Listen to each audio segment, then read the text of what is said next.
Good evening. It's a delight to be here with you. My name is Elizabeth Clark. I'm an Associate Director of the International Center for Law and Religion Studies at BYU. And together with my co-moderator, Jason Perry from the University of Utah, we'll be conducting this meeting. Such a pleasure to have you here. This is really a remarkable program where we can highlight youth who are leading the way in terms of building bridges and trying to help communicate across divides. We'll recognize our scholarship winners, we'll have some discussion from our catalysts, but first, before we begin, we will start with Utah Governor Spencer J. Cox, and we're delighted to have him here. Let me just say briefly that, I forgot our co-sponsors. I also want to mention other groups that are sponsoring this, including Braver Angels, the Federalist Society at both the University of Utah and BYU's Law School, Equality Utah, First Amendment Partnership, Fairness for All Initiative, and the Templeton Foundation that's funding it. This will be recorded and put on Zoom. We're grateful for family members of the scholarship winners who are able to be here with us today or join us by Zoom. But first, we'll have opening remarks from Governor Spencer J. Cox. Spencer Cox is Utah's 18th governor, and he serves as 2023 and 2024 chairman of the National Governors Association. Governor Cox has a long track record of public service, serving as a city council member, mayor, county commissioner, and state legislator before being appointed to Utah's lieutenant governor in 2013. He was sworn in as a governor on January 4th, 2021. And in connection with this event, it's been a hallmark ever since he started running for office of dialogue, civility, and creating a better civic space. Unfortunately, he'll have to leave shortly before the question and answers due to a prior commitment, but we're just delighted that he was able to join us here today. So please.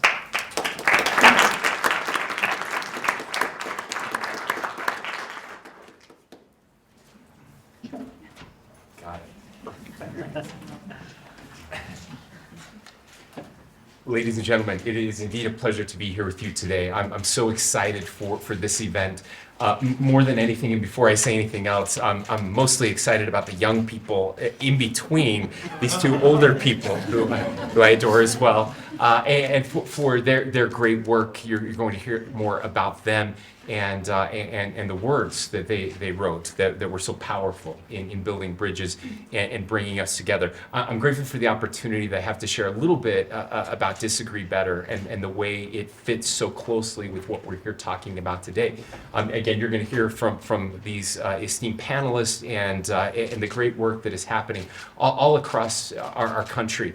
Now, I have to say, when I became chair of the National Governors Association, every governor gets to have an initiative, and we looked at lots of different potential initiatives focused on kind of the usual suspects, lowering the cost of healthcare, energy costs, and critical minerals, all really important things in our country.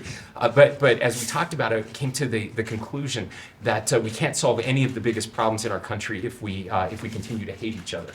And that is where Disagree Better was born, as we talked to experts all across the country, Braver Angels, who you heard, one of the sponsors today, the various universities who are engaged in the work of depolarization to understand the science behind what was happening. It became very clear to us that this was more important than ever. I have to say that two things are happening at the same time as we're doing this work, as we're traveling the country, engaging with experts and legislators, members of Congress, all over the country. I'm becoming both more pessimistic and more optimistic at the same time, if that is possible. I hope I can explain why. This extreme polarization that we are seeing, that is destroying our institutions, that is tearing our country apart. I have become convinced that this ends only one of two ways, that the path that we are on is completely unsustainable. Talking to one expert who studies failed democracies across the world and over time, says that we're checking every box. We're crossing every threshold towards a failed state, and that it is very possible over the next decade or two that we see a complete failure of this country and her institutions as we know them. This is the pessimistic side, in case you were wondering.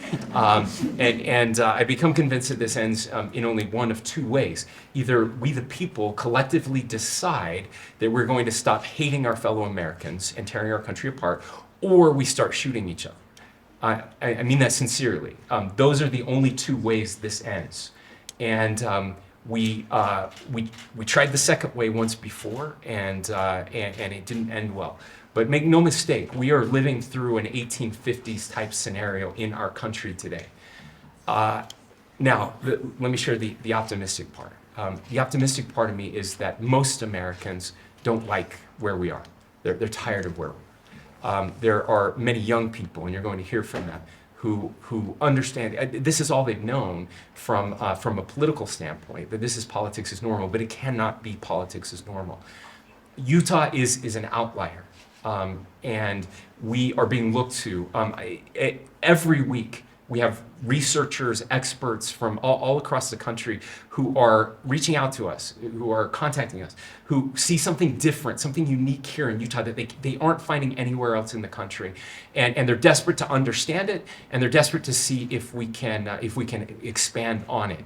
And that's why we're here today, again, with experts from across the country, from prestigious universities who are here, because there is something unique. I mean, goodness, if you can have BYU and the University of Utah in a room together, we can solve America's greatest problems, red and blue, right here. And so I am hopeful, but we have to be intentional about this. And I just want to address one thing as I conclude here. The conflict entrepreneurs, as I learned from my friends at Braver Angels, the people who benefit from dividing us on social media, on cable news, sadly many political officials who benefit from dividing us, do not want this work of healing to go forward. And so the attacks come on two sides. And again, I'm being very blunt here. On the far extreme right, what I hear the most is that you just want to go along to get along. You just want to agree with everything so that there's no conflict whatsoever. That couldn't be farther from the truth. The people that say that either don't understand what we're talking about, or they're intentionally ignoring it because they are conflict entrepreneurs and they benefit from dividing us. We should disagree. We should disagree profoundly. Our nation was founded on profound disagreement. I am not asking anyone to give up any iota of their beliefs, the things that they hold dear. That's not what this is about at all. It's about disagreeing in the right way. It's about having those fights, those battles, but in ways that we attack ideas and not people. That we see the dignity in the person that we are arguing with. That's the only way, by the way, to change hearts and minds. Right? On the left, what I hear most often is, I'm not even going to engage with those people. Those people don't care about me. Those people don't want me to exist. Those people, right? That is also completely wrong, completely unhealthy, and will never change anything. So I hope you can see those two dichotomies. On the one side, it's toxic disagreement. We want to engage, but only to tear down and destroy, right? That is not good for our country. It's not good for our republic, and it will destroy our country. On the other side, it's we don't engage at all. We completely withdraw, which is just the opposite side of the same coin. It is just as dangerous to our republic. We have to be in the square together. We have to be having these conversations. And when we do that with dignity and respect, we can actually solve problems. As we saw this last legislative session between a couple people that I love very dearly, Troy, who is here with us, Mike, who is here with us, two people I never thought would agree on anything, who got in a room together and found solutions. Again, something that isn't happening anywhere else in our country, but it happened here in Utah because they treated each other with dignity and respect and found some common ground. Again, thank you for being here. This is the most important work in the United States right now. and we get to engage in it together. God bless you. Thank you.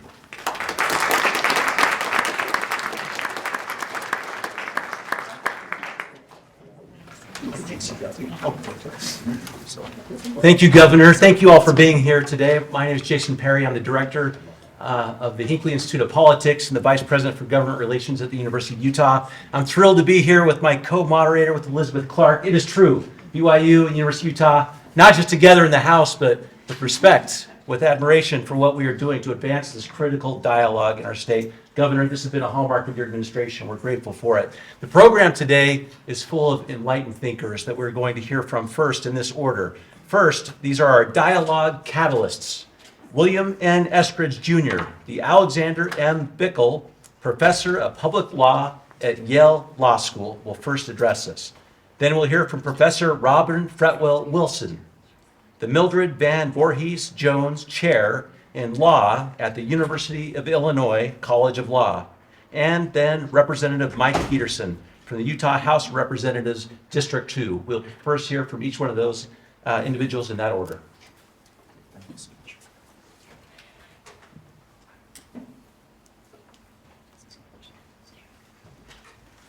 Thank you very much. I really appreciate the governor, the University of Utah, and BYU for holding this conference, and of course the other organizers. This is very much, it seems to me, within the great tradition of the Church of Jesus Christ, and that is the idea of peacemaking, which I think is a great theme of religion generally, and of the religion here in Utah in particular. I want to talk a little bit about the sociology of all of this, and the challenges that you all have already addressed and that remain ahead. So sociology, as you know, since 2014, there have been marriage licenses for same-sex couples in Utah, 2015 nationwide. This is one of the couples in the Obergefell case. These two women have been raising 5 adopted children, 3 of them pictured here, in a very beautiful and wonderful way. And what they reflect is that lesbian, gay, bisexual, transgender, and questioning people are families. They're families in our community.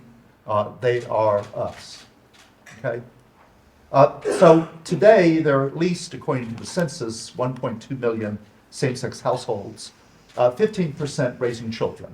Not as high a percentage as different sex households, but still pretty significant. The number of teens, not always clear, but by some counts, as many as 10% of the teenagers aged 13 to 17, most of them raised in traditional households, identify as LGBTQ. These families, these individuals, face huge challenges, even in 21st century America, and we shouldn't blink them. They face challenges in the workplace. By Williams Institute estimates, as many as a third of the LGBTQ employees report not retaining jobs or being fired because of sexual orientation and gender identity. I myself was denied tenure at the University of Virginia by a committee whose chair called me a faggot. There still is job discrimination and harassment in the workplace based upon these characteristics. There's also harassment, verbal and physical, and even violence. These slides will be available with the data on Robin's website, but I just want to give you some idea of the numbers and remind us that it was 25 years ago that Matthew Shepard was brutally murdered in a neighboring state. And then there's also some degree of housing discrimination. It's harder for these individuals to secure housing and apartments because of residual discrimination. Now, Utah has addressed a lot of this by statute. What I call the Fairness for All statute, Senator, now President Adams, was the sponsor of it and shepherded it through the legislature. This handsome man is not the handsome Senator Adams, but is Troy Williams, who is praising the statute. And here's a governor, previous governor, having signed the statute and celebrating this great law. And I congratulate Utah on that, and also on the new conversion therapy statute, And I might add, as a Washingtonian, I teach at Yale but mainly live in Washington. The Utah delegation was very important, and the support of the Church of Jesus Christ was very important in the enactment of the Respect for Marriage Act in 2022, which I think was a victory for both families, including LGBTQ families, and for sensible religious liberty. Now, I think there's still a lot of work to be done in all jurisdictions, including Connecticut, DC, and Utah. And that is the most vulnerable among our sexual and gender minorities are teenagers, school children. And the fact of the matter is, the Gay, Lesbian, Straight Education Network, which is the main information gathering network for these kids, does an annual survey. The most recent one looked at 22,000 or more LGBT students, interviewed them. And the situation depicted even in 2021, 2022 was very discouraging. Almost all of these students had heard disparaging remarks, including remarks by teachers and staff. So this is not just Utah, this is everywhere in America. Many of them were sexually harassed, most of them in fact.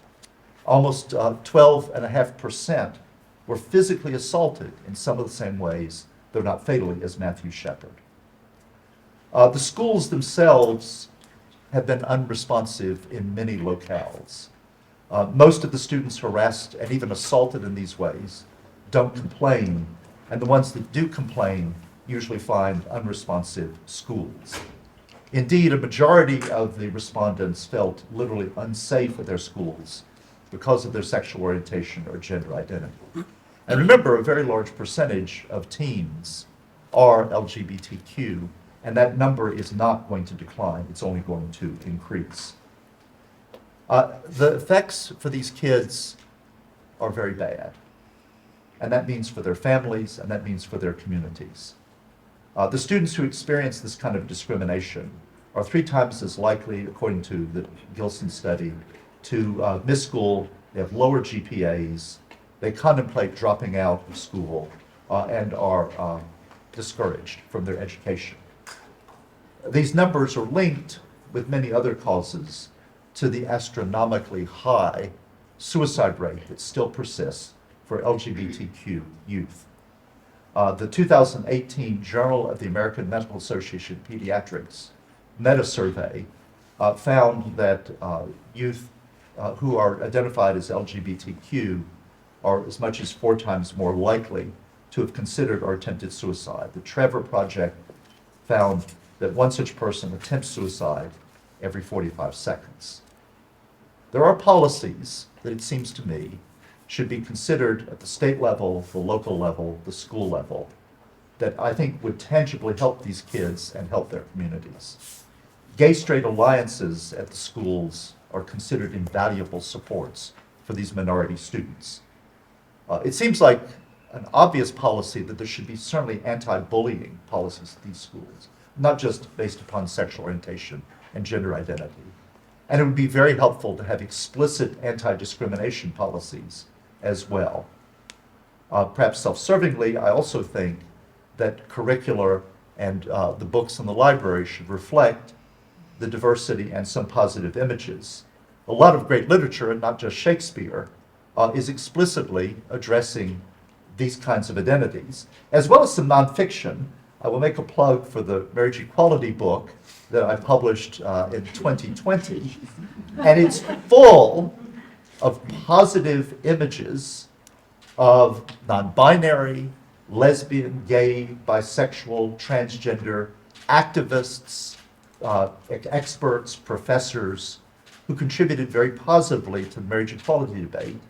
And I might add, it's also full of religious leaders who, in my opinion, contributed very productively to the debate, often as critics and often as constructive leaders once we had marriage equality under Obergefell. Indeed, the chapter entitled The Golden Rule, much of that chapter is about the Church of Jesus Christ, Latter-day Saints. BYU, one of the institutions that I've heard a lot of good things about is the Understanding Sexuality, Gender, and Allyship, which apparently has done some great things for BYU students.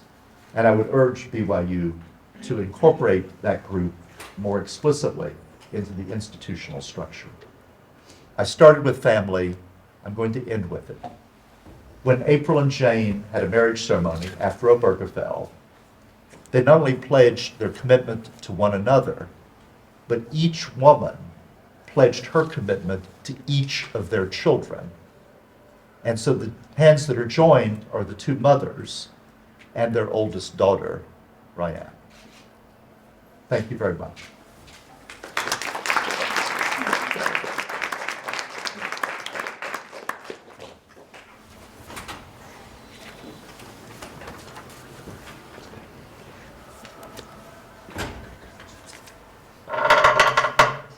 A little shorter than the gentleman in the room. So I'm Robin Wilson. Thank you for being here. I want to remind those who are tweeting and our co-moderators that I have sent you questions already off of tweet.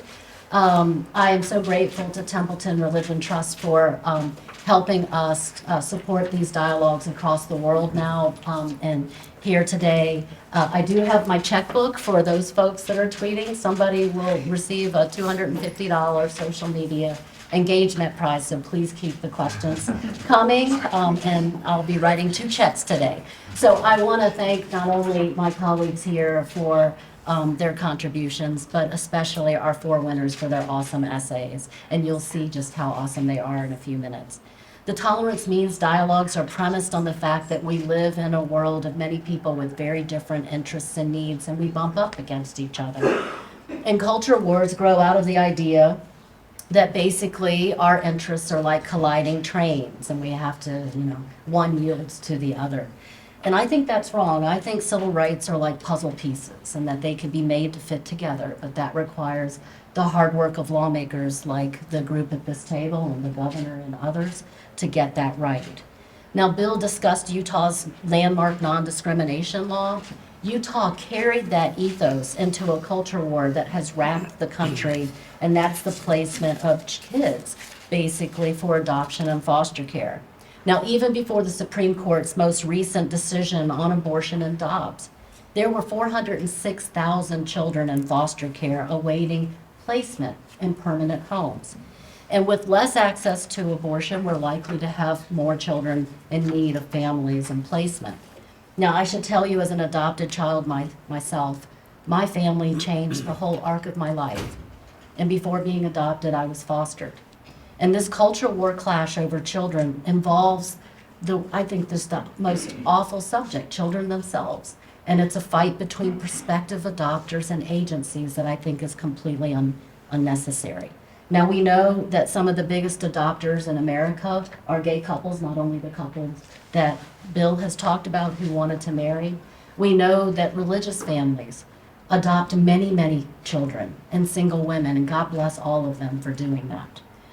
Some of the agencies doing the best work in this space are religious, and they're magically good at finding families for children. Perhaps you've heard sermons in your own churches calling families forward to adopt. Some of these religious agencies have declined to serve families that don't share their belief in Christ. Some feel that they can't certify adults as a family under their own faith traditions and notions of marriage, and so they couldn't certify them for adoption. Some agencies have closed rather than violate their religious convictions. So this happened with Catholic Charities of Boston, which had placed children for adoption for 103 years before asking and not receiving an exemption from then Governor Mitt Romney in the Massachusetts legislature. So as you can imagine, we have seen essentially dueling claims of discrimination. Agencies themselves claim to be discriminated. Sorry about the ordering here. They say that they're being locked out of this marketplace because of religious discrimination. We have couples that have been denied placement of their children on religious grounds, they say, because they're Jewish couples not being now served by evangelical groups. What we see across the United States looks a lot like what Bill described. We have in the bumpy parts of this map states that say there can be no discrimination on the basis of sexual orientation or gender identity in housing, hiring, and public accommodations. And some of those states treat adoption agencies as public accommodations. And so there's this downstream effect of possibly closing them. Then there's a cross current. We have also a lot of the country shown in blue with specific laws giving discretion to agencies about which couples to help, so long as the agency makes a referral to makes a referral of a couple to another agency. Now you have states like Alabama and New Mexico that say, well, if there are government monies, you should play by government rules.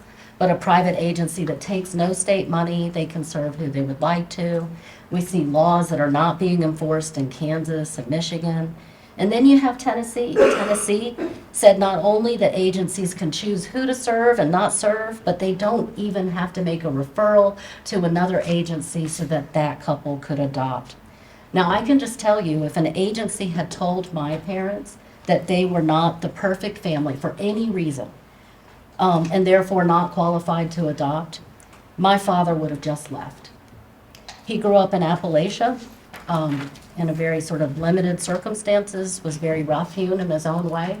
And if you had told him something like that, that would have burned him up, and he would have just stopped even looking to adopt. That's a real thing. It is a real harm, and it's tragic for children. We cannot afford to lose families like mine, and neither can we force agencies out that are really good at the work that they do. So the policies on these maps are not only cruel, they actually frustrate the very project of trying to get children into loving, permanent families. Now, I think this is what Justice Kavanaugh was driving at in a case that went to the U.S. Supreme Court called Fulton. There, the city of Philadelphia denied a contract to a religious agency, even though it hadn't turned anybody away, on the supposition that they would refuse a gay couple who presented. The courts are frustrated that these questions present as black and white, as many of our colleagues in the legislature are, I think. They're frustrated with win-lose, without any thought for a middle path. So Justice Kavanaugh, you can see here an oral argument on this case, talks about a balance between two very important rights recognized by the court. The religious exercise and belief right, obviously in the First Amendment, he says, and the same-sex marriage right, he says, as recognized in Obergefell. And then he says when those rights come into conflict, all levels of government should be careful and should often, where possible and appropriate, look for ways to accommodate both interests in reasonable ways. And Senator Chris Wilson did that recently, in this spring, in a remarkable law. He crafted a balance that takes an all-hands-on-deck approach, with no couples turned away and no agencies closed. And he did this with a single common sense device, right? We can all huddle under the same umbrella. He put these agencies in a consortium, and he made sure that every agency in the consortium, and the consortium as a group, serves every qualified couple who presents. The state's obligated to make sure that under that umbrella are agencies that serve all qualified families, like my family, who wants to adopt. And if that condition is met, then, and there are agencies that serve all people, there's no reason to close agencies down. And it's that kind of magic that this state has continued to find in context after context after context, and you'll hear one in just a moment. And I think many cases we don't want culture wars, and you'll hear that from our essayists. But we are often thunderstruck that we can't find a way out of these collisions. I think that's not true. I think when people sit down, they can find these creative solutions, and they can bring us back to a place where we live all together peacefully. Thank you.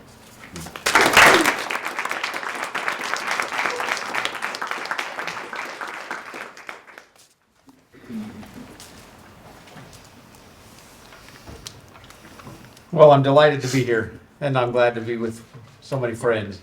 Good to see you all here tonight. And I'm delighted for the chance to celebrate these four scholarship winners. Being with them and being with you gives me hope. People who are interested in dialogue and not just demonizing. I'm especially glad that the dialogue is being sponsored by two great universities, the University of Utah and BYU. I have degrees from BYU and from Utah State University, and despite my children and my grandchildren nagging at me constantly, I'm continue to be a cougar. I just can't seem to shake it, not that I've tried that hard, but anyway. It's appropriate that the universities sponsor this, because universities should be places where important issues are discussed and debated on all sides. After all, universities have the responsibility and the opportunity to foster thoughtful civil dialogue. They are critical in the turning back of this cancel culture that's become so prevalent in our world today, and which makes the job of a lawmaker that much more difficult. When citizens can't speak their minds without fear of devastating consequences, we've lost an important and valuable source of wisdom. The Declaration of Independence has 27 grievances that they had with King George.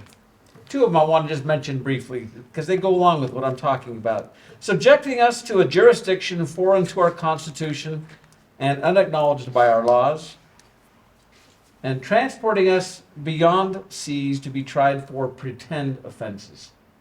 Pretend offenses.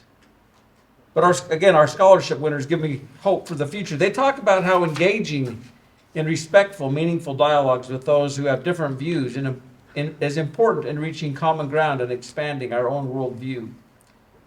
And they see that the solution to divides in the U.S. come from sincere relationships created by proximity to one another. I saw this firsthand this last year while working on the only law in America banning gay, trans, and conversion therapy. The only one in America that was voted unanimously. Both houses. The law does something vitally important for children in Utah. All children, including those who struggle with gender identity and sexual orientation issues. It protects conversations between therapists and patients so the kids are actually helped. I'm glad to see my friends Marina and Troy. You know, the more we talked and shared our concerns, the more we realized that in the end we were all seeking to do the same thing, and that was to take care of kids. We ended up with support from everybody from Equality Utah to the Eagle Forum to Log Cabin Republicans to Governor Cox, everybody. But let me tell you a little bit about the backstory. 3 years ago, the agency that regulates mental health in our state, DOPL, they adopted a rule that in part says conversion therapy means any practice or treatment that seeks to change the sexual orientation or gender identity of a patient or client, including mental health therapy that seeks to change, eliminate, or reduce behaviors, expressions, attractions, or feelings related to a patient or client's sexual orientation or gender identity. In a practical sense, it just really had a chilling effect in our state. Because you think about a 13-year-old girl. She's experiencing changes in her body and changes in her social life, including social media influences that are constantly bombarding her. She might begin to feel a little confused and unsure about her gender. She wants to talk and have an open and honest conversation with the therapist, but the therapist is prohibited from doing anything but just affirm. We can't have much of a conversation, and so they never get to discuss the young girl's feelings, wondering if she's in fact a boy. And think about the 14-year-old boy. Maybe he's experiencing attractions to his friends, other boys, but he wants to be chaste because he hopes that maybe he'll go on a mission someday when he gets older. So he wants to talk to a therapist and see if there can be some help.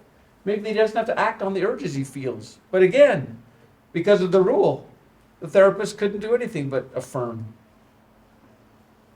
Well, that, as you might imagine, provoked a lot of fear for therapists across our state. It had two devastating effects. One was that many healthcare professionals just stopped treating minors.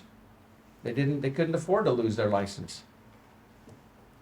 Second, a lot of kids across our state weren't able then to receive the treatment that they needed.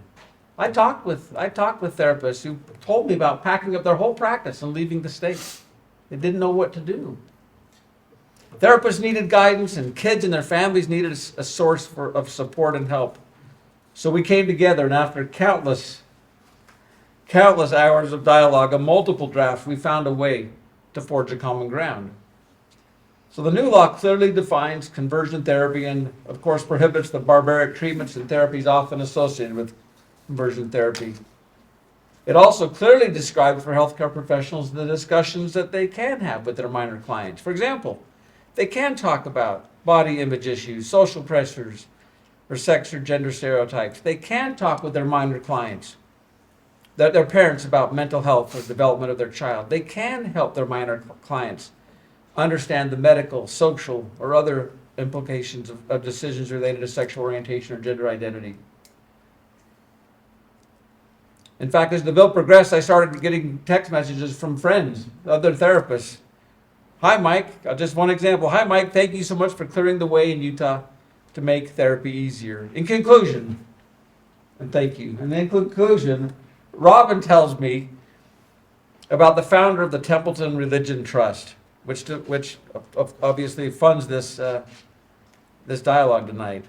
She tells me about a man named Sir John Templeton, who believed that no religion or person has all the answers. He defined inquiry as something between ignorance and knowledge. He said that humility can reform dogma in a more open-minded and inquiring way. Well, you know as well as anybody, the discussions about gender identity and sexual orientation can quickly suck all the air out of the room. Such discussions invite lots of emotions, opinions, and strife, but typically not very much consensus. But the spirit of goodwill you'll hear from these essayists tonight is an example of how goodwill can carry the day. And Utah and its kids are better off because of it. Thank you.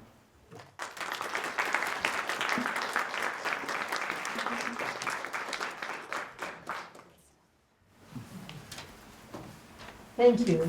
Grateful to all our panelists for their presentations.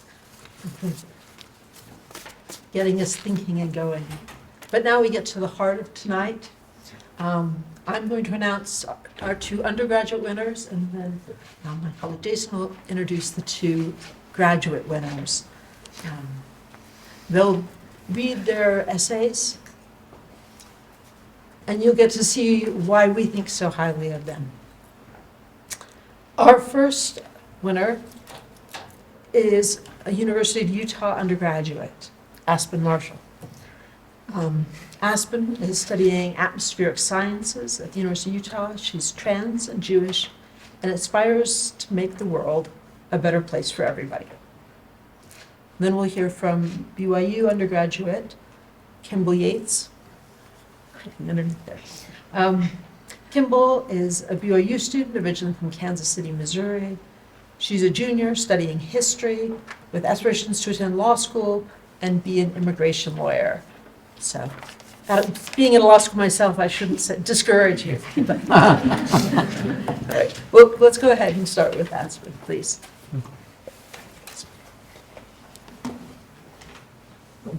This chair has too much friction.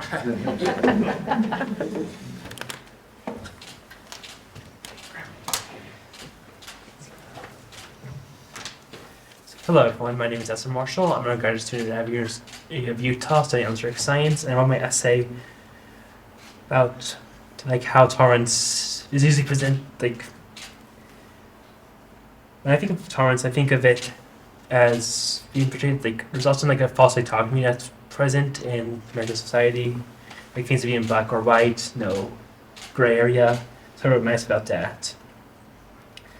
So, when thinking about tolerance, I thought about how the world is painted in a black and white lens. If you have an opinion, it must be on one side of the issue. It can't be it's either opinion A or opinion B. It can't be a mix of both sides. That mainly presents a huge issue. Life is a lot more complicated in opinion A or opinion B. There's so many mixes of opinions. And especially in today's society, in recent news, Israeli-Palestinian conflict, which has greatly been in the news, and I've seen so many results of it. So, like, everyone I follow on social media posts about the conflict, but it's either pro-Israeli or pro-Palestinian, with no real middle ground in between the two. I believe you can find a tolerance, a middle ground in this conflict. So, as a Jewish student here in Utah, people often think that I must be pro-Israel in regard to the conflict. They often might think I'm like a statue of Prime Minister Netanyahu, who's Prime Minister of Israel, in my dorm room, which I do not. At the same time, as Jewish students are expected to support Israel, Muslim students are expected to support Palestine. This causes people to think that the conflict isn't just Israel versus Palestine, but Jew versus Muslim, which of course puts both Jewish students and Muslim students in danger. Public opinion of both Jews and Muslims are pretty low, and this conflict can cause and has caused an increase in hate crimes against both Jews and Muslims. I believe that people should seek to find a common ground when thinking about the conflict. It is possible to support Palestine, but denounce Hamas killing innocent Israeli civilians. It is possible to support Israel, but denounce Israel killing innocent Palestinian civilians. I believe it's possible to denounce the killing of innocent civilians on both sides of the conflict. I believe it's possible to be both pro-Israel and pro-Palestinian. I believe both countries deserve to exist, and that their citizens deserve to live in peace and prosperity, as we are all human. To compare the Israeli-Palestinian conflict to American politics, we see a lot of controversial topics such as abortion, gun control for border, healthcare, LGBTQIA+ rights, and climate change. These topics come in political debates, Senate and House sessions, and Supreme Court itself, and are often quite heated and polarized debates. Yet, I believe that people could agree on the same thing, as we all have opinions. Sure, we might have opinions on the same issues, but we all care about the issues, even if it's different opinions. Like in elections, we often vote based on name and face recognition, such as like straight line ticket voting, and we don't pay attention to who people are as a person, what they're actually like. And I believe if you took statements and posted politicians on both sides, Democrats and Republicans, you would, and if you had random Americans on the street, those questions, and if they agreed or disagreed, I'm pretty sure there'll be a blur in the party lines, as I feel like party lines are often just pretty in media, and people they're raised in one party and that's what they stay with. We, as human beings, have a lot more in common than we realize. This is why toleration is important to talk about. Tolerance means that we must seek to find a common ground, a gray area, and not be blinded by false dichotomy of themes being black or white as often portrayed in media. Thank you.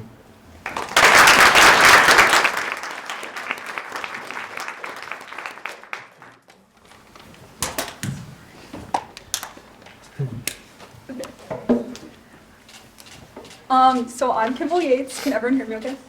Okay, awesome. Thank you to everyone for the thoughtful remarks so far. I'm very grateful to be here today. So without further ado, when Abraham Lincoln gave the Gettysburg Address, a 2-minute speech that has been immortalized in history, the country was divided. The United States was not divided by de facto political lines, but solidified boundary lines as the country split into two. Lincoln's speech outlined fundamental principles of freedom, unity, and the idea that all men are created equal. These important principles were outlined to advocate for Lincoln's goal that the United States shall not perish from the earth. Tolerance and compromise in the face of conflict are absolutely essential to Lincoln's message, as his words tried to unify a divided country. Divisiveness is not a new concept in America. As a history major, I've studied hundreds of years of divisiveness, lack of tolerance, and injustice perpetuated towards many different groups of people across centuries. When looking at history through the lens of the past, a lack of tolerance when it should have been championed is visible, from the civil rights movement to European interactions with Native Americans. Studying the past is an important aspect of looking towards the future, and evidence from throughout history is indicative of the importance of tolerating different groups, ideas, and people. When I voted for the first time, I stood with my parents in a dusty Presbyterian church. It was a primary election, and the woman working the poll booth asked what kind of ballot I would like. Democrat, I said. Both of my parents asked for Republican ballots. How did that happen? The woman asked. I wish I knew, my father said. People who have drastically different views than me are not some separated group I rarely interact with. Oftentimes, they're the people we are closest to. Having differing political views from my parents has taught me the importance of, and often the necessity of tolerance. Tolerance does not mean separation. It does not mean ignoring and being completely distinct from those who have differing views or opinions from us. Engaging in respectful, meaningful dialogue with those who have different views is important in reaching common ground and expanding our own worldviews. While it might be easier to ignore controversial and divisive issues such as gun control or abortion, discussing these issues is essential to promoting tolerance on both sides. Whether it be at the Thanksgiving dinner table or the presidential debates, tolerance helps to bridge divides. The goal of tolerance is not to convince someone with a different opinion to believe you. It is to reach a common understanding and mutual respect for those who are different. Understanding the unique experiences and perspectives that contribute to their ideas is significant, and it brings people together rather than tearing them apart. In a country that might not be divided by boundary lines, but is certainly divided by political and ideological lines, tolerance is essential to the well-being of our nation.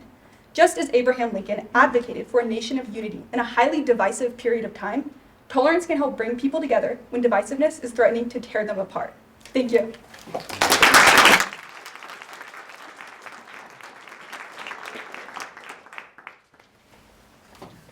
It's so great to hear from these students. We'll now get to hear from our graduate students. First, we'll hear from University of Utah graduate scholarship winner Bang Lor. He is an environmental humanities graduate student at the University of Utah. There he is a Mellon Community Engagement Fellow and works to foster relationships between environmental institutions and the Asian, Asian American, and Pacific Islander communities throughout the Salt Lake Valley, and I should add, also a former Hinckley intern. Glad to have you with us. Then we are fortunate to hear from Sarah Johns, the BYU graduate Tolerance Scholarship winner. Sarah Johns is a current 3L at BYU Law School and recently returned from her summer work at Obidat Law in Amman, Jordan. Sarah has published in Notre Dame's Journal of International and Comparative Law and is incredibly interested in human rights issues in the Middle East and appreciates the power that has been brought by the law to people of all backgrounds.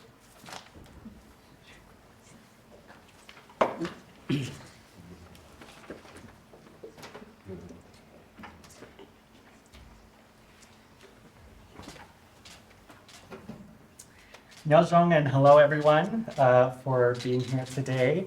I'm looking up and down because I'm reading my about 500 word essay, and so if you want to turn to your other senses and close your eyes and listen, that's perfectly fine too. I just wanted to thank the Tolerance Means Dialogue team and the Hinckley Institute newsletter, so great job Jason, for the opportunity to share my essay this afternoon. And one note I wanted to make was, if I had to be honest, writing tolerance themed or tolerance adjacently themed pieces, and I'll speak for myself, always invokes the most trauma sometimes, but nonetheless, writing in general and sharing the past several years has also helped me get through the toughest of situations. So thank you, everybody, for the self-therapy session and an essay product that hinges on hope, which maybe we all can use more of these days, because I know I sure can. Thank you ahead for following along.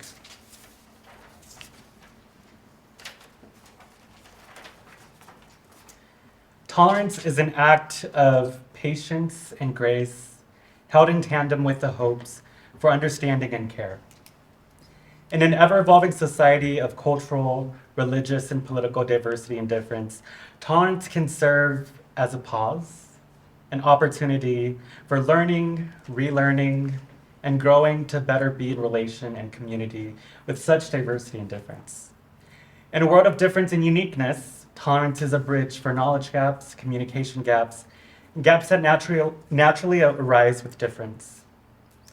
It is an ability that, if carefully and patiently embraced, can serve life lessons and purposes of sympathy, empathy, and care. Tolerance was my mother staring deep into my eyes on a high school weeknight in shock, confusion, and pain. I had just confessed to her that I don't like girls. In a stern tone, she shares that she doesn't understand and leaves my room. Tolerance was Also, allowing my mom to feel all that she did in that moment in the days, weeks, and years to follow. On the other hand, tolerance is a lifelong hope that my Hmong refugee and immigrant mother and father could one day accept and realize I'm still the son they were once so proud of. Multiple worlds, Laos, then Thailand refugee camps, and now America, fostered unimaginable change to my parents. Being gay didn't seem to exist before, and therefore, it must be a phase, not an identity, not significant. Being gay wasn't Hmong, it wasn't shamanism, and it had never been a part of their world.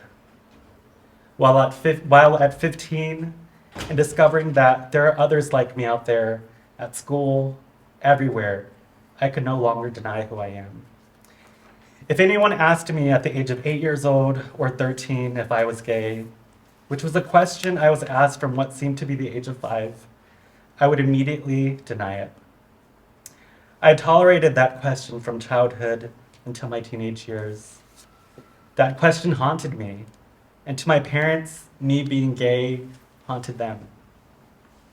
Despite such fear, lack of understanding, and even anger, my parents and I, with time and giving each other grace, allowed ourselves to sit in these tensions separately, together, to see where it could take us.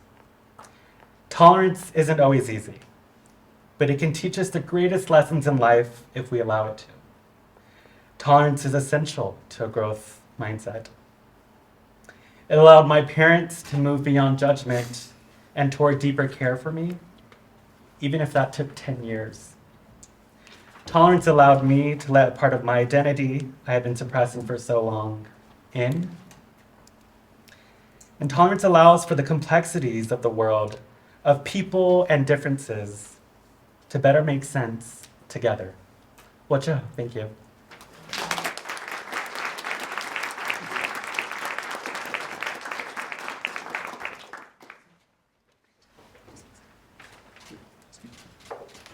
Thank you all for being here and for investing your time and talents in peacemaking. Bridging divides in America today is not only possible, but well within our reach. Although many say that this is the most divisive time in the history of this nation, I feel optimistic about the future. I believe that we already possess everything that we need to bridge divides. There's no special formula or charismatic leader necessary to change the American narrative. All that we need are willing and able Americans to step up to the plate of compassion and love. My journey as a peacemaker in the LGBTQ+ religious divide happened quite accidentally.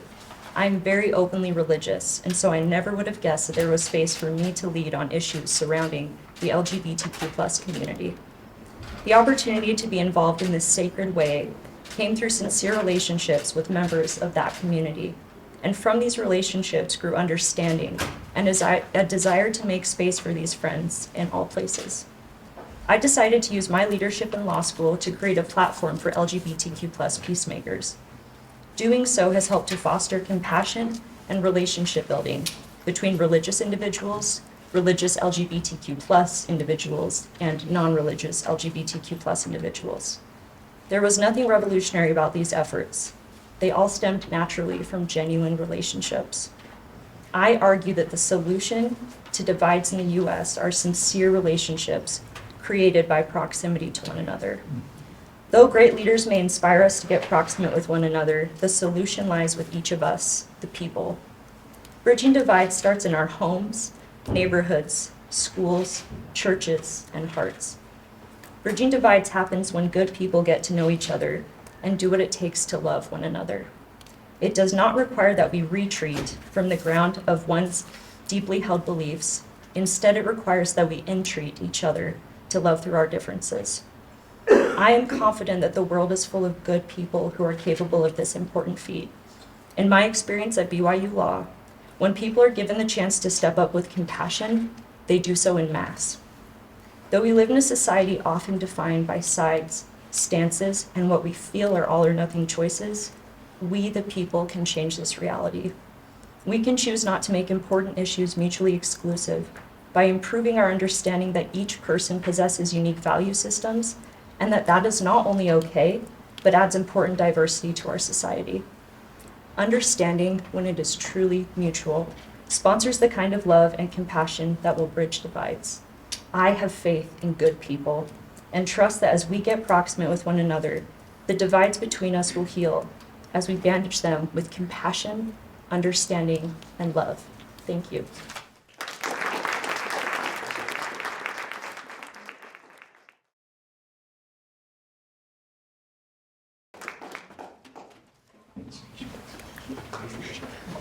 Thank you. And thank you to all our remarkable students. Grateful for them. At this point, we're going to take some questions. What we'll do is looking for questions that have been submitted To the, to hashtag TND Utah. Or at Tolerance Means. And those will be passed on to the two of us, who will be fielding questions for our students. and we also have a microphone. Oh, we do. So Fabulous. I haven't been texting, I've been sharing questions with the moderators. It's not too bad I didn't do that. Yes, it's an important point. We've been changing questions, not other things. Do you want to take one off of the feed, or should we ask for questions from the room? I don't know, is there someone? from the room? Yes. Please. Okay. Yes, wait for a microphone if that's okay.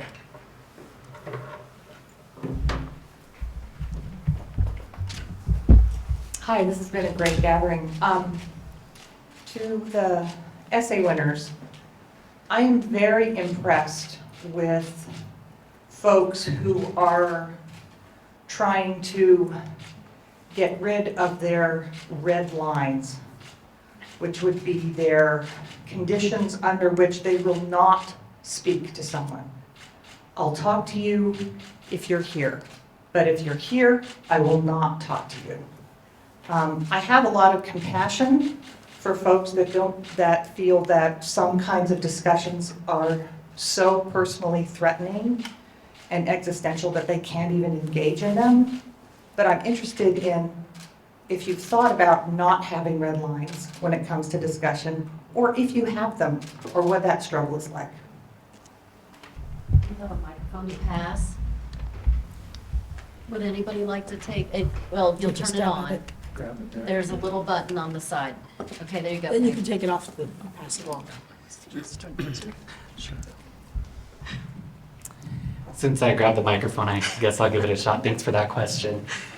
I mean, I think when I think about red lines and kind of referring to my story too, I think a lot about my relationship with my parents, right? And their background, and they didn't have an education. They were refugees, immigrants, and they were born and raised and lived in a whole different world, right? I don't know if they would consider themselves Americans, right? They always talked about homeland, which was Laos, and the refugee camps and those experiences. And so I say that to say, I grew up being born here, you know, in that blur, right? There wasn't a red line because I had to navigate, well, this is how American public school is, for example, right? This is, you know, how they're framing, you know, this theme or this topic, yet at home, we never talk about it,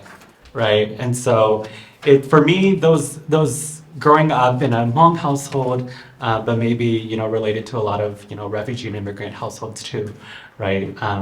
Those lines are blurred because of this difference in upbringing and kind of national culture, but at the same time, it's beautiful because I got to grow up in two different households, and I almost, you know, I say I also grew up in two different cultures, you know, and so for me, navigating those conversations as I'm, you know, through undergrad, through graduate school, maybe PhD school, you know, I mean, you know, I'm thinking a lot about, you know, how I grew up and, you know, where my parents' views could have politically aligned if, you know, they grew up here.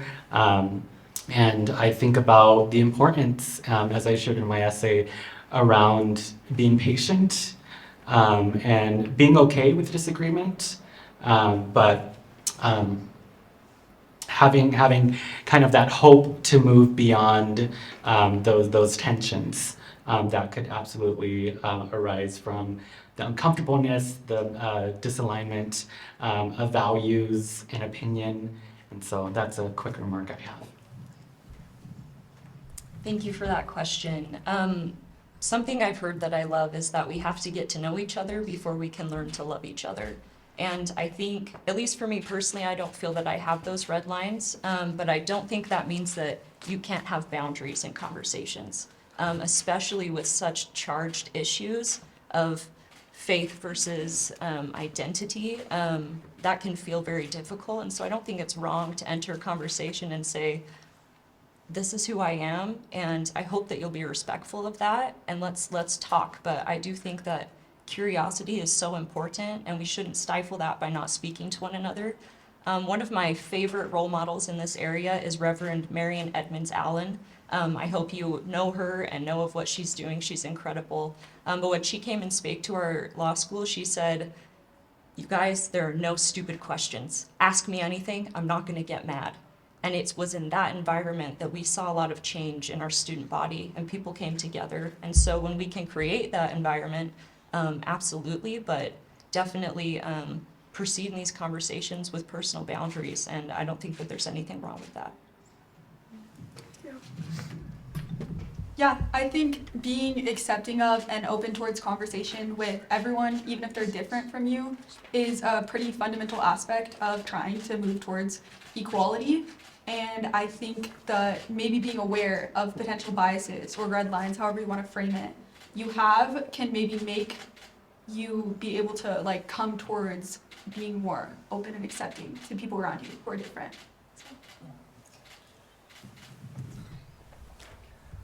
So like in addition to what everyone else has said, like when for example, the Jelly Passing conflict I wrote about, I often see their conversations are usually not really dialogue, but a flame war of sorts, of constant argument between both sides. So it's not a red line. They talk to each other, but it's more like a red trench line where they are like fighting each other. And I believe that it's important for them to be able to discuss things not through insults and the Palestinians are Nazis, the Israelis are Nazis, or otherwise other language like that is obviously not true, but said so you can understand it of the conflict and understanding of both sides, and that can help create dialogue. Thank you. Thank you for that question. I want to remind the students that are here that two of you text us a good question, randomly selected $250 right there. I see the checkbook. That was real, wasn't it? Okay, so be thinking, submit something. We do have a first question from Christina that was asked. It says, how can we learn from our mistakes by admitting to them while not suffering from cancel culture? One of our panelists, who would like to take that one first? Who's going to go? Professor? Well, I'll use an example from the legislature's history. One of the ways that there was a breakthrough in Utah between the Equality Utah folks and the more conservative legislators was that they sat down in a home, neutral territory, and they just went around and said, please say something about yourself and make yourself vulnerable to each of us. And they shared frustrations and limitations and disappointments and aspirations, and that was the beginning. It took years. It took several years for that to mature into something. And I think that's a good way to proceed. The spirit of the question, though, does add to that, and maybe a good ice-breaking technique that if we had time we should do in this room, is every person should ask themselves, what fundamental issue have I been wrong about in the past? And what changed my mind? In the marriage equality book that I wrote, a lot of people who were dead set against marriage equality for any of the LGBTQ folks changed their minds when their daughter came out as a lesbian and had children. When a neighbor was transgender, and they had great sympathy for the neighbor. And a lot of gay people changed their minds about religious individuals after they got to know some of them and worked with some of them on issues relating to equality, not always LGBTQ equality, but just equality. Professor, you have a follow-up? No, I'm a no. procedure teacher. All right. I'll take another question from those who've been texting it in. This one somewhat relates to the first question. It's really the question about the absent audience, right? The people who aren't here. Because those of you who are here are interested right off the bat, and somewhat at least, in terms of dialogue. But the question was from Olivia, how can we encourage people to join a respectful dialogue when they don't want to engage?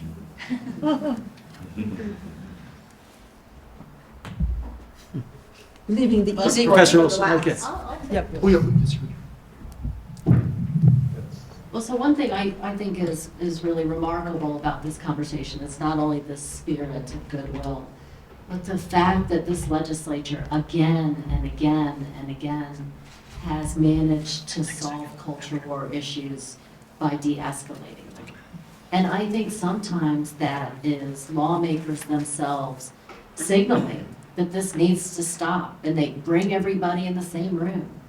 And I'll let Representative Peterson talk about that process, and President Adams talk about that process. But I've always been acutely aware that this legislature has a really incredibly short period of time to do its work. And somehow that seems to focus the mind in a way that's very important. So, but far be it from me to talk about that. Perhaps Representative Peterson and President Adams could say something.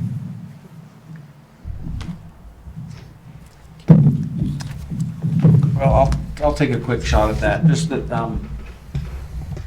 when we started this bill, this conversion therapy bill, I had a plan for it, and it didn't take very long before I knew that plan was going to crash and burn, and probably for very good reasons. And to be honest, we had met once during the summer about another bill. And it wasn't a great meeting. Would you, right? It wasn't a great meeting. And so again, I had in my mind what I wanted this bill to do, which was, like, as I said earlier, I wanted to make sure kids could talk. And I had a way that I thought that we could make that happen. Maybe that's a good way to make that happen. I sort of wanted to make it happen. I hadn't thought of that like that before, but I think that's sort of what my mindset was. I was going to make it happen. And fortunately, we got in a room for, I don't know how many hours. I mean, seriously, hours and hours, many, many days. I mean, we spent hours and hours. And we became friends. And I learned about Marina and who she is. And I learned about Troy and where his family. And we you can't sit in a room forever and not ever talk about personal things. You end up becoming friends. And I wanted to make sure that their needs were met. And I think they thought the same thing. They wanted to make sure that my needs were met. And we don't agree on very much politically, but there was something magical about being in the same room, locked in the same room, and talking and learning to love each other and wanting to learn about each other so we could move forward, because it wasn't going to happen if that didn't happen. Does that make any sense? President Adams? Thank you, Peg. Holly, maybe I'll lean over, but thank you for that. You know, maybe I'll go back a little further. In 2003, a legislator by the name of Laura Christensen and I, we passed a piece of legislation that defined marriage between a man and a woman, and very restrictive. And we thought so much of it that we passed it as a constitutional amendment. People of Utah voted on it. It went into law in 2003-4 period of time. And then in 2013, a 10th Circuit court judge, Robert Shelby, overturned that as unconstitutional. Now, Utah may be a little different in the fact that we solve problems, but we are no different in the fact that we have very deep-seated feelings and emotions. And that was the case on both sides of that issue. We decided in 2014 we wouldn't hear any type of legislation. And Troy really remembers well, there were 13 individuals who blocked from Equality Utah. They blocked a committee room and they were thrown in jail. And yeah, yes, it may have been one of them. So in 2015, and Professor Wilson showed the two trains colliding. That's what we were looking at, and there's no question about it. Equality Utah felt emboldened. I had constituents that because how could you have a 10th Circuit Court judge overturn the will of the people? A constitutional amendment that we put in place in Utah. They wanted us to secede. They were very, very, very, very frustrated. And I guess my answer to the question is don't give up, because we sat down and we decided we would work through it. We had some good guidance. We had the Church of Jesus Christ of Latter-day Saints to step forward. I think 4 members of the Quorum of the 12 told us to find a way to blend these two issues together. And it became very, very difficult, but we found a way. And you find a way because you're trying to do the right thing. And it was a tough principle for me to grasp, but in 2003, there's no question about it, I felt I was defending my deep-seated religious beliefs. I felt I was doing what was right. And then as I understood more and understood that as exactly what Representative Peterson said, that we're all citizens of the United States. We're all people. And you read the New Testament and you hear things being taught, and I think they're universal principle, whether New Testament or any religion, is you try to love your neighbor, you try to turn the other cheek, you try to do good to those that hate you. And I realized that in 2015, as we found a way to solve the problem, that I was actually living my religion and I wasn't defending it. And there's a big difference. And I think as you sit down and talk to people, there's a way to figure out how to, and it takes a lot of self-control on your part, because there is no lack of passion in Utah on either one of these issues. Even though we do solve issues in Utah, we're unique in that way. But it takes a lot of personal self-control to be able to open up the dialogue and actually try to listen. I wanted to go back to the question, how can we get more people engaged?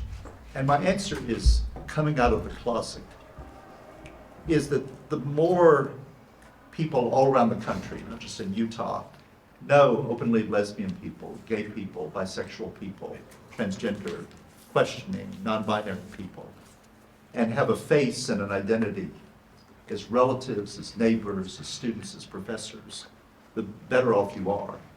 But it's not just LGBTQ people coming out of the closet.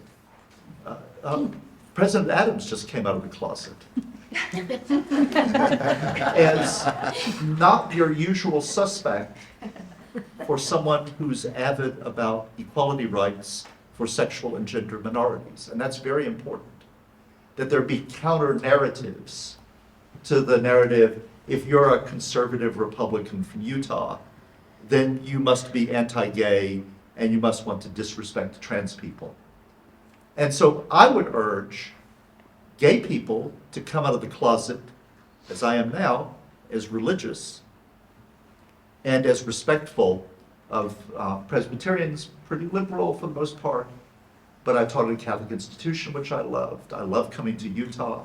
and dealing with the church that has different doctrines than what I have.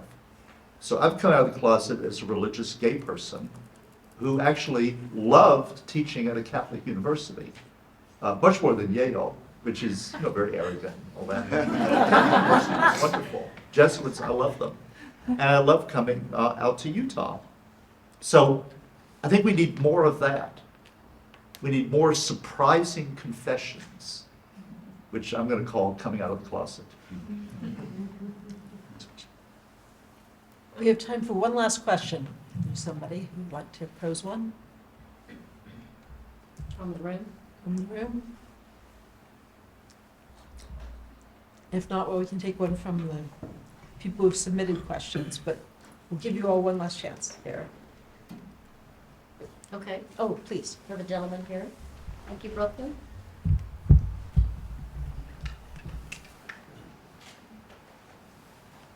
I love the student essays. Wonderful job. I'd like to hear if there's a community leader, political figure, someone who has truly inspired you in the area of tolerance.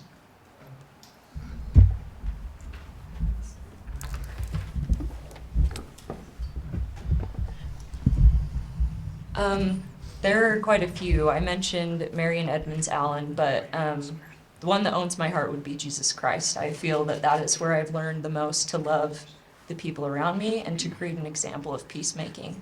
In the law school, we have work by an incredible LDS artist with different pictures of Jesus Christ and his roles that we can adopt as attorneys. And one of them is as a judge, and it's the image of him with a woman who was accused of adultery. And he said, "Go and sin no more. I don't judge you." And that's the example that inspires me the most, especially in these issues. Thanks for the question. I think I defer a lot to my parents, because, and I hate to keep referencing my essay, but they've been through the secret war in Laos, through having to force themselves to politically align with what they knew to be their home country, and the CIA and their allies during that war. And so I think a lot about those political, cultural tensions that manifested in ways unimaginable, and how much they tolerated each other, these changes, and at one point me, maybe still me, and I would say one thing I do really respect about this Dialogue Means campaign is, kind of reframing tolerance. I feel like it's always framed in a way of deficit, right? And through writing my essay, and reflecting, and hearing other folks' stories too, right? I think there's a lot of reframing we need to do to things like this single word that I think could bring more hope and opportunity. And my second response is, I'm gonna say it because I'm in Utah and I can say it now. But meaning, I also really truly look up to David Archuleta, who has a history of being affiliated with the church. I admired David since his American Idol days for his music and whatever reasons that might be affiliated with that. But, also just a few years ago when he took the big step of sharing his story and allowing himself to be different. And I think that has made huge, waves, and ripple effects. And so it's not the reason why I'm in Utah, but, absolutely, David Archuleta is definitely one of those that I admire and adore in many ways that, has also demonstrated tolerance. Yeah, that's a great question. Someone who came to mind for me is Mitt Romney. And I think he's a good example of someone who maybe works with people from all sides and is a good example of bipartisanship. And I also think he's a good example of maybe going with your conscience and not necessarily party lines. So that's my answer. It's like as I was homeschooled growing up, I never really had that much exposure to other beliefs and differences until I came to college. Once I came to college, I saw that everyone is different. Everyone has their own views and their own beliefs. I found that amazingly. I feel like the person who inspired me the most is all the people around me in my college campuses, and seeing and interacting with people who have different beliefs than I do, and they live their lives differently than I do. They're raised in a different background than I was.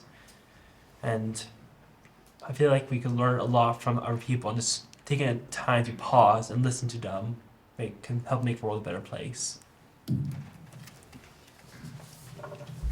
Thank you very much for those questions. Those of you who are online and those in the room, we appreciate you. Our final speaker today will be President Stuart Adams, the president of the Utah State Senate. Before being elected to the Senate, President Adams served for 4.5 years on the Utah House of Representatives.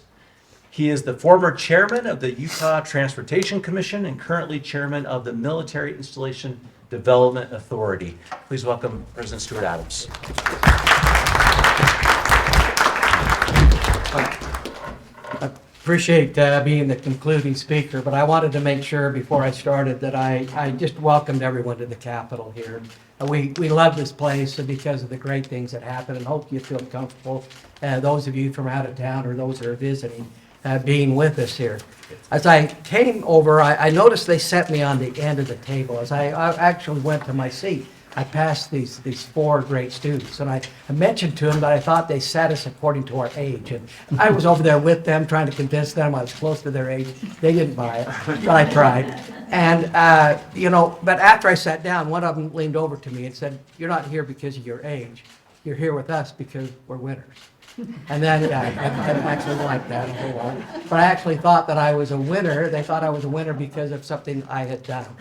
And, but I then realized after I listened to their essays, and I think about the future of this country. And as I listened to their essays, I realized that I was a winner. And I'm a winner because of them. In fact, we're all winners because our future is so very bright, because of the four people that are here, these four great students, but also what they represent about the future of America. So I thought that was a very, very, very appropriate. Now, we did something in 2015, and very often it's called the Utah Compromise, as we brought together the rights of both the LGBTQ community, housing, employment, and protected religious liberties. And everyone, I think, who knows me knows that I just don't like that title. And the reason I don't like the title of Utah Compromise is because I do, and Bill says, I'm a very conservative legislator. I have deep-seated religious beliefs. And my beliefs are absolutely not compromisable. And we didn't. And nor are Equality Utah's beliefs not compromisable. They would not. Troy would not agree, and nor would Marina, anything that would compromise their beliefs. But we did something that didn't cause anyone to compromise their beliefs. We protected one another. We protected one another's beliefs. And that is unique. And I think that's something hopefully that you remember. We about what we did. And it was hard for me to again wrap my head around it to begin with, but now I understand it clearly that you actually protect your rights and give yourself additional protections when you reach out to try to help other people. In America, we live, but I hope there's no question about it, we live in the greatest country on the planet. We have rights that don't exist many other places, the freedom of speech, freedom of expression. And we have those unbelievable liberties that we all love. As I look around the world today, we have pretty big contentious problems. We see Israel, we see Ukraine, we see other things that are happening. And they're not unique to today. They've always existed. In fact, even the challenges we see inside of our own country have always existed. We see differences of opinion.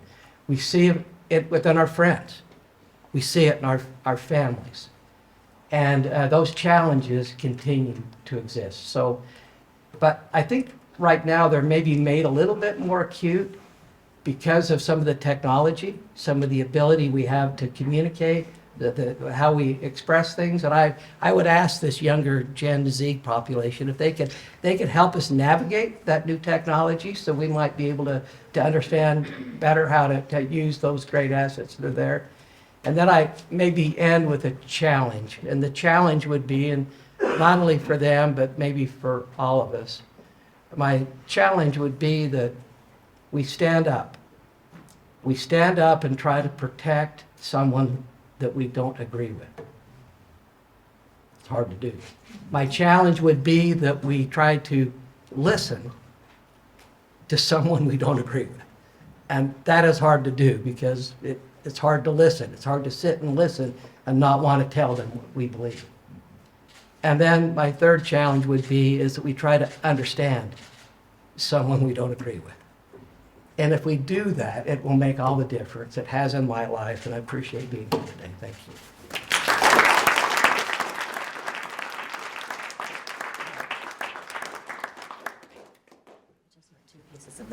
All right. So we'll check Normandy's. All right. We'd like to announce the two students who received the Social Media Engagement Prize and then come up afterwards to get their check. Christina Goodwin and Carter Yates.